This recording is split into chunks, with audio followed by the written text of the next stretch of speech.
when you do come across someone that's truly special, to me, I feel like it's an incredible moral and personal victory. I came across one of those people when I met Bill Blackburn. Bill is truly a remarkable guy. He was with Baxter International for 20 years. As a matter of fact, a little story about how I came to even know Bill's name. I knew his work. I had looked at his book, and I knew his work, and I knew his website. But when we were putting together the symposium, Rebecca Davis Mathias and I and Jackie and Jorge last fall, and I was putting together the syllabus for this class, I called a very, very good friend of mine, Gretchen Winter. Gretchen Winter and I practiced law together several years ago. Gretchen then went honest and went on to work for Baxter for about 10 years. So, and when she was with Baxter, she had an opportunity to work with Bill Blackburn. Anyway, I called Gretchen and I said, Gretchen, I need to know who are the names in sustainability in Chicagoland that I can call. I, of course, knew Bill, but I just was a little scared because he seemed so busy and maybe unapproachable that I didn't make that attempt. The first thing out of Gretchen's mouth was, Tony, you have got to meet Bill Blackburn. You and Bill Blackburn will love each other.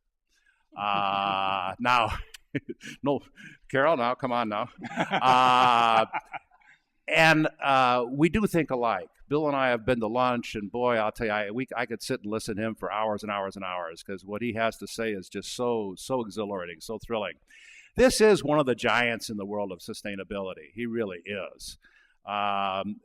Bill is worldwide known, travels through the world, travels around the country giving speeches, lectures, and the like. I am so proud and so pleased that he has seen fit to come to Dominican to be with us. I think that it should make each one of us very proud.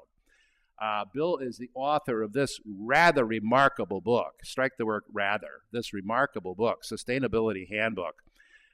It's a tremendous book. I've had so much opportunity to take a look at it and be thrilled with it and use it in my class, and we're going to be using it in our class on sustainability. I don't want to go through Bill's awards and everything else because it would take too long. I've asked my class to read Bill's bio, so you know the impressive background this man has. A remarkable background. A couple of things, though, when I say a special person, does being a leader in sustainability make you a special person? Well, yeah, but does that really separate you?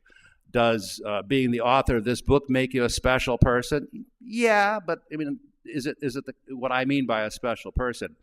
A little bit about Bill that maybe you have read, maybe you haven't. Bill runs a consulting firm called William Blackburn Consulting, and it's a social enterprise. The profits, the money Bill earns from his business goes to pay expenses and overhead and the like, and then the profits go to social causes, particularly a very important social cause that's very, very dear to Bill's heart. A environmental center and sustainability center out in Iowa. I mean, very special. There aren't too many people you're going to meet that are doing that sort of thing with their money, and I think that's so special. Bill, we could not be more pleased. We could not be more honored. We are thrilled to have you here. We're thrilled that you allowed us to tape this so that we can let other classes see it, and I can't thank you enough. Thanks a lot, Tom. I won't do the driveway, but I can't thank you enough. Yeah.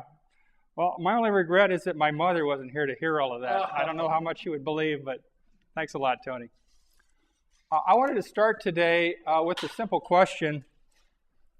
How many of you would drive through a fast food restaurant, order a hamburger and malt, and then throw the trash out on the way home? Let's see your hands. Yeah, sure. People are, that's what I do. Why don't we do that anymore? Back in the 50s and 60s when I was growing up, it was a very common practice. You just threw stuff out. The streets and roads were littered everywhere. Why don't we do that anymore? Any ideas? What changed us? Huh? Yeah. I'd say moral persuasion. Yeah. I think that people around me just would be offended by that. Remember Lady Bird Johnson? I don't know if anybody's old enough to remember Lady Bird Johnson, President Johnson's wife. She emphasized, cleaning up litter. They had a big campaign, Keep America Beautiful. They featured a Native American with tears coming down. All those things, occurred that changed our way of thinking. And so we no longer accept that we should be tossing things out the window. In fact, we don't accept that we should be dumping drums of toxic waste out on the back 40 or contaminating rivers to the point that they catch fire, as used to be done. And having been in this field for some three decades, almost 4 now, I hate to say, what I see is sort of another time like that, where our ideas are changing, where our social ideas are changing, our ideas defining what individual responsibilities are, in particular corporate responsibilities, are changing. It's perhaps more profound change than any I've seen in my 3 decades. And with that, of course, comes a whole new vocabulary. We're going to talk about sustainability. What does that mean? You've got fair trade coffee. What does that mean? All these issues out there, new terms, new definitions. And of course, you've been hearing about this in the news, in the front pages, with Bill Gates and his foundation and climate change, a whole host of issues out there. But also, I would say, on the business pages. And if you've been paying attention over the last few years, you've been seeing that, green business, in fact, if you want to call sustainability green, is big business. Think about some of these transactions. We've got Burt's Bees, this little niche. Are you familiar with Burt's Bees? They're natural products, soaps and so forth. $1 billion that Clorox paid for them. The Body Shop. Anybody use Body Shop? I'm a big fan. I've got all my lotions on and my cleansing. Thanks. Another $1 billion+ deal. Whole Foods has taken this niche market of organic foods and so forth to a whole new level with their sales. And of course, we've got the Prius. You got 999,999 plus the one they sold me. So this is no longer just a little niche business. This is big business, right? But the real question I want to put to you is, why are companies going green? Why are they sort of moving towards sustainability? Let's talk about green. We'll talk about these definitions a little later on. Why do you think they're doing it? For what? Yeah, in what way is it good business? Provides long-term sustainability for the business itself. So, also good marketing. Yeah, but so it's good business. What does good business mean? When you say something is good business, what does that mean? Well, sustaining the immediate short-term profits, but... So it helps with the profits. Yes. Yeah?